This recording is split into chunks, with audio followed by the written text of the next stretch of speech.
Hello guys, welcome back to my channel. I hope तुम्ही खूप खुश असाल आणि मजेत असाल. तुम्हा सर्वांना माझा राम राम आणि नमस्कार. तर इथे आम्ही लागलो होतो संध्याकाळून सर्व लेडीज तयारीला. तर इथे विहान मनूला सांभाळत होता, कारण मनूची मम्मी लागली होती तयारीला. तर तो मनूला खूप छान सांभाळतोय आणि खेळवतोय आणि तिच्यासोबत मस्त राहते. तर आम्ही लेडीज पहिले तयारीला लागलो होतो आणि जेंट्स हॉलमध्ये मस्त गप्पा मारत होते. कारण माहिती लेडीजला असंही वेळ लागतो. तर इथे मनूची मम्मी आणि बाकी आर्या, आराध्या, स्वरा वगैरे हे सगळे तयारीला लागले होते आणि मी शूट करत होते. तर एका रूममध्ये अशी खूप गर्दी होती, म्हणून आम्ही बाकीचे दुसऱ्या रूममध्ये तयारीला गेलो होतो. जान्हवीने स्वराची तयारी करून दिली, आर्याने आराध्याची करून दिली आणि ऋतुजाने डॉलीची तयारी करून दिली आणि हर्षूने तर तिच्या मैत्रिणीला बोलावलं होतं मेकअपसाठी. तर तिची ही मैत्रीण आहे, ती आली होती मेकअपला. आम्हाला सर्वांना तयारी करून पटकन हॉटेलमध्ये पोहोचायचं होतं, कारण संध्याकाळची तयारी करत वेळ झालाच होता. 5:00-5:30 होऊन गेले होते आणि आम्हाला 6:00ला टायमिंग दिला होता सर्वांना, तर तिथे आम्हाला लवकर पोहोचायचं होतं. तर इथे आम्ही बाकीच्याही तयारीला लागलो होतो. लाण्याची तयारी झाली होती. इथे फक्त बाकी होतो मी, नाशिकची माझी बहीण आहे सोनल ती आणि अमृता वहिनी. असं आम्ही बाकी होतो. तर आता आम्ही जाणार होतो तयारीला. इकडे जेंट्स तोपर्यंत गप्पा मारत होते मस्तपैकी, श्रीखंड खाऊन झोप काढून. तर आता मी जाणार होती तयारीला. मी तयारी कशी दिसते नक्की सांगाल. रेडी झालो बस. दादा आमची पर्स बघ. हाय कर. हाय हाय कर ना बघू. हाय चांगला दिसतोय. नाही रे.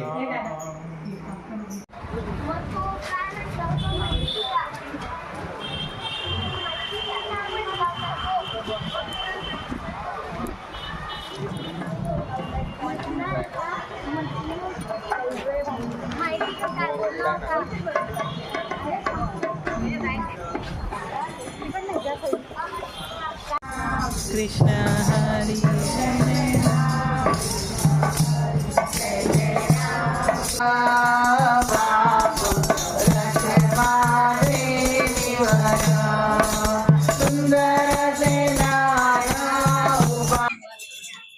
तर इथे आम्ही पोचलेलो आहे, जिथे माझ्या भाऊजीचे डोळे होणार आहे. मी तुम्हाला दाखवते.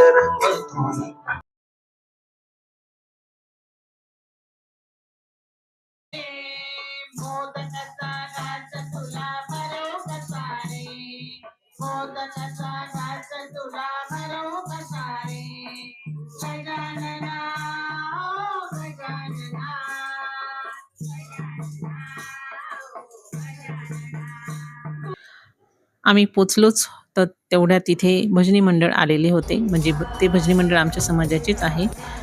महिला मंडळ आहे ते. खूप छान भजनं म्हणतात आणि ही आहे म्हणून जी पर्स, गॉगल घालून किती छान दिसते. लहान मुलं मस्त असतात.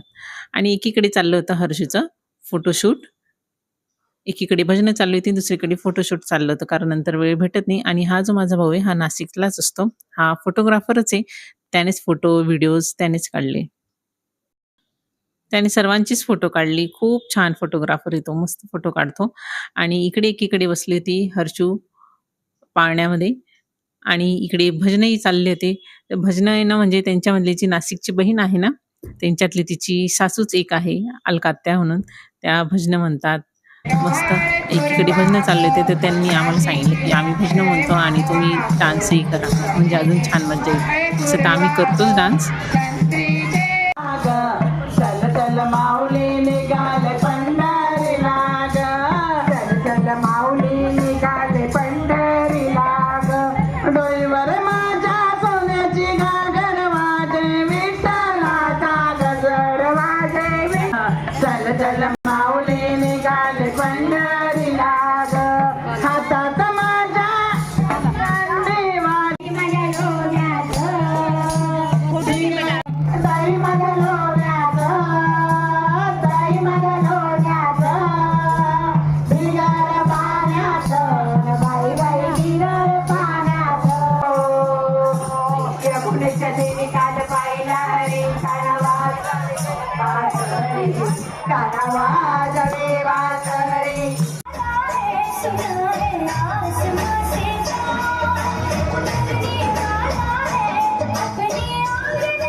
छोट्याशा कपातला चहा मी भिंतीवरती काढू डोंगर दऱ्या फुले आणि उंच उडणाऱ्या पड्या आईचे तेज आईचे तेज मायेची सेज साजली सजणार कोणी येणार सजणार कोणी येणार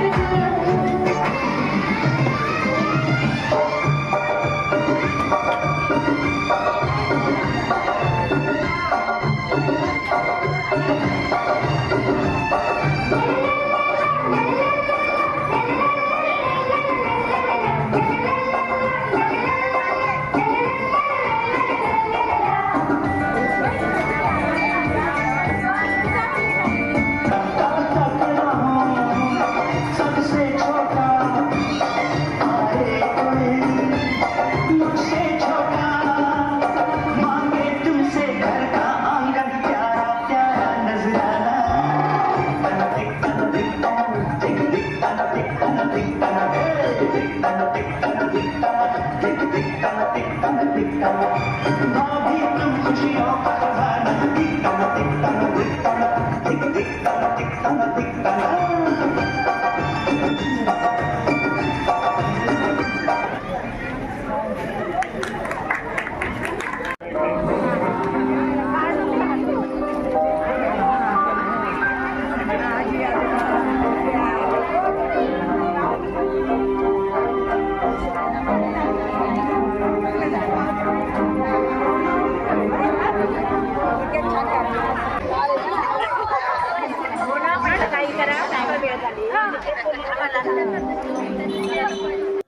नंतर इकडे हर्षूने काढली होती बर्फी, म्हणजे जे ओरिजिनल होतं ते माझं शूट करायचं राहून गेलं होतं. मग मी तिला नंतर असेच म्हटले, की शूट करण्यापुरता ती वाटी उघड म्हणून. कारण घरचा कार्यक्रम असला म्हणजे काही नाही तर काही राहूनच जातं, गडबड होऊनच जाते. इतर गोष्टींकडे लक्ष देणं होतं.